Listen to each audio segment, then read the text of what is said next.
Hi, I'm Deborah, business owner and mom to Gen Z kids on a mission to make sure they get hired and become financially independent as soon as possible.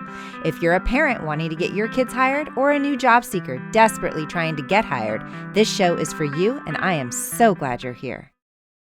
Okay, well, welcome to my second show. I'm so excited you're here and listening. And now I know and have actual proof that it's not just my mom listening, because I've gotten such great support from my community. That those of you that are following and liking and rating the show, I'm just so grateful. You have no idea how much that helps me. So thank you. Please continue to share the episodes if you find them relevant to anybody that is in the same season of life that might find this information helpful. Also, special mention and shout out to my girl Logan. Love you. Okay, so today on the show, I want to talk about 5 pitfalls that I see on resumes pretty consistently. And I say that they're consistent mostly because this is like typically a new job seeker problem that I see over and over and over again. Okay, so new job seekers, this show is specifically geared towards you. I am talking to you. So the number one pitfall that I see over and over again is an unprofessional email address. Now, if you have had the same email since 6th grade and you're like, that's where all my stuff goes, you need a new one that sounds professional. If you have one that is your nickname that your parents gave you, or number one Angels fan, or number one USC fan, or shoe lover, that all needs to hit the road. It's time for a professional email address. It's at the top of the block of your resume and one of the first things that a potential employer is going to see. So it needs to be as simple as last name, first name, or first name, last name, a couple numbers at whatever provider you use.com. That's it. Hard stop. No getting around this. Has to be done. Okay. The second issue that I see is over and over again, it seems that you all are using the same generic resume to apply everywhere. And it's out of pure laziness, if I'm being honest. I mean, it's very obvious that you aren't taking the time to structure your resume, tailoring it to the job that you're applying for. I say that with regards to industry, like you might be applying to multiple different industries, logistics, pharmaceuticals, whatever industry you're applying to, and you're not tailoring your resume to that specific industry, you are really missing out, and you're missing an opportunity to actually get noticed and have your resume make it through the pile, to be quite honest. One of the best ways you can do this is with a summary. So the summary is a 1 to 3 sentence paragraph at the top of your resume, right below the block of information, where you are basically introducing yourself. And this one is important. You want to catch that recruiter's eye. You want to be able to talk to them and explain to them in a succinct little paragraph who you are and what you will bring to the company. That's it. It's that simple. But what I find over and over is that new job seekers get really overwhelmed with this particular little segment of information, and they tend to put it into a word salad. And either they're using AI to generate it, which there's nothing wrong with using AI to get a good starting point. But if you're using AI to generate it, it's not going to sound like you, number one. And number two, it tends to be like this overabundance of adjectives. There are some good ones and some bad ones. Let me read you a couple bad ones just to point out what I'm referring to. And then I will review how I would make those sound better. So here's a really basic example that I see time and time again. And this one is just a lazy person throwing something in and thinks this is effective, but is really missing the mark. Okay. So it just says, looking for a full-time position to learn and develop new skills in a fast-growing industry. Which basically just tells me you want a job, which is already obvious because you're applying to this job. So this is not nearly enough information. It doesn't tell me anything about you. It doesn't tell me that you want to be in this industry, why you want to be in this industry, why you're qualified to be in this industry. It tells me nothing. And I always chuckle at phrases like fast-growing industry, dynamic work environment. It's so obviously contrived and sounds silly that I fear saying I want it to sound more conversational because I don't want it to lose its professionalism. But when I see resumes that say, I want to work in a fast-paced environment, I chuckle because, number one, you probably don't, if we're really being honest. You really probably don't want to work in a fast-paced environment. And is that opposed to working in a slow, boring environment? I mean, these things just seem irrelevant and just, again, an opportunity missed. So here's another bad one. And again, this one is the epitome of a word salad. And I know this student, and she's phenomenal, by the way, and she's so much better than this summary leads her to believe. But this is a missed opportunity. Let me read it to you. So it says, I possess a strong drive to excel and flourish in the sales industry, backed by 5 years of hands-on experience in retail sales, customer service, and bartending. My strong verbal communication skills, unwavering persistence, natural leadership abilities, and sharp critical thinking skills set me apart. I am known for being highly personable, reliable, and adept at maintaining impeccable organization. I am now seeking an opportunity to leverage my strengths in effective communication, outstanding customer service, and skilled negotiation and relationship building within a dynamic work environment.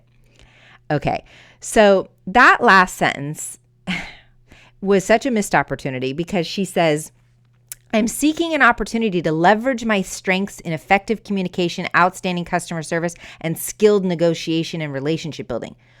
What does that mean? What kind of job do you want? What industry are you applying to that checks all those boxes? And why not just say that? So instead, I've reworked this. And because I know this student and I know her background, this is what she should have said. Recent magna cum laude graduate with 5 years of hands-on experience in retail sales, customer service, and relationship building, seeking a sales role in logistics that focuses on driving results and building strong client relationships. That's it. That's all she had to say. Now, if you have the luxury of mentioning that you've graduated with honors, this is where you want to say it. Plain and simple. It's rare, it's special, and you don't get to utilize this really much beyond your first or second job. So you could always have it on your resume, but you're not going to lead with it after 5 years of industry experience. You're not going to lead with, oh, I'm a summa cum laude graduate 5 years ago. It's going to become stale. So now's the time to really use that to your advantage because it's going to catch the eye of, wow, this student really focused in college, which let's be honest, is rare. So I think that's a really great opportunity to kind of point that out, and don't be afraid to throw out that, shameless plug. Why not? So let me read you another one. So this is another one of substance that is only one sentence, and I think it's very well done. Here's another one. Recent graduate with a bachelor's degree in finance, looking to use my knowledge of investments and asset management to help clients optimize their profits. Excellent. I'm assuming this student is applying to something in the finance industry. This is excellent. This tells me who they are. Oh, recent graduate. Now, there's some controversy on, you shouldn't highlight that you're a recent graduate. Here's the thing. They're going to know the second they look at your LinkedIn. They're going to know the second they look at your education. They're going to know almost immediately. So I don't really feel like there's a big disadvantage to just saying, hey, yeah, I'm a recent graduate. This is what I've done. This is what I've studied. Here's what I'm looking to do. Here's what I can bring to you. I think that is all okay.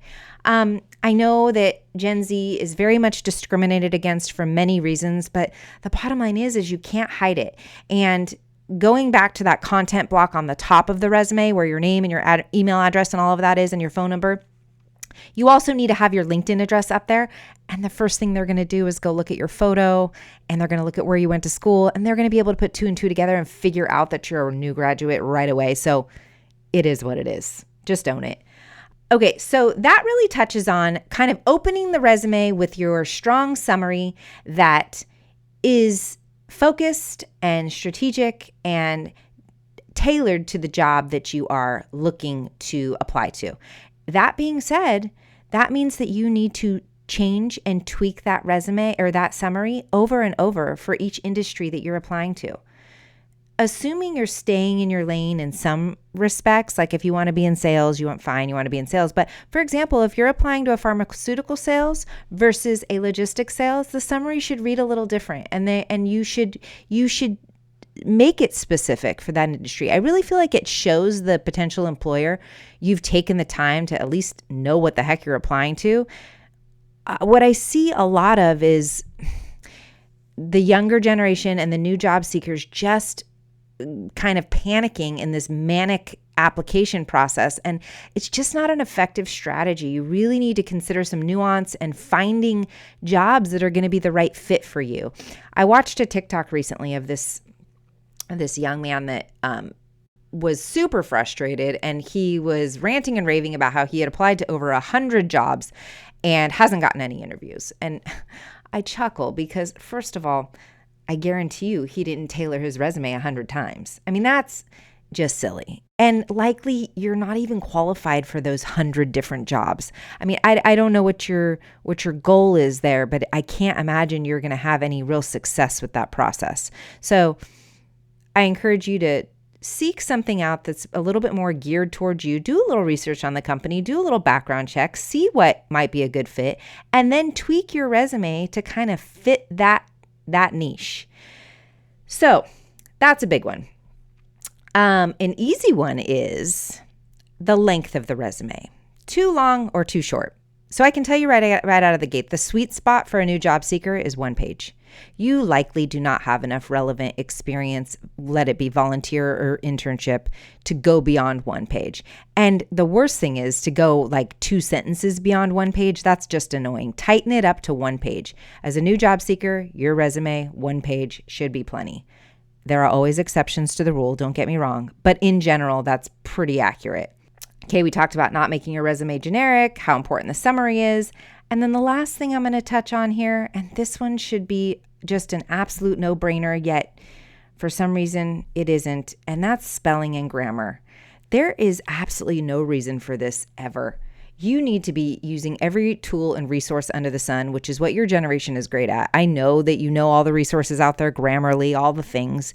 You need to use them, and you need to scour your resume, because one typo is going to make somebody throw it in the trash. It just looks so careless and foolish. Don't do it. Have your parents review it. Have a friend review it. I caution you on having a friend review it. Maybe somebody that truly has your best interest in mind. But regardless, you absolutely cannot turn in a resume that has any spelling and grammar errors. Period. Hard stop. So that being said, we touched on 5 issues today. So spelling and grammar, a generic resume, a generic summary, the length of the resume, and also the importance of a professional email address. Now, assuming you are not taking copious notes during this show, I have created a free PDF resource that has all of this information on it for you. So I will put that link in the show notes. The show notes is the description at the bottom of the podcast. Click on that link. Sign up for the email, get the free PDF. You'll also hear all the new latest and greatest things that I'm going to be doing. And it's a great way to just be kept informed on new job seeker tips and tricks. Next week on the show, I'm hoping to have a special guest on. So that'll be really exciting, because I want to bring in some people in the industry that have other side of the table advice for our new job seekers. And so in the meantime, I hope this was valuable to you, and thank you so much for listening in, and I'll talk to you soon.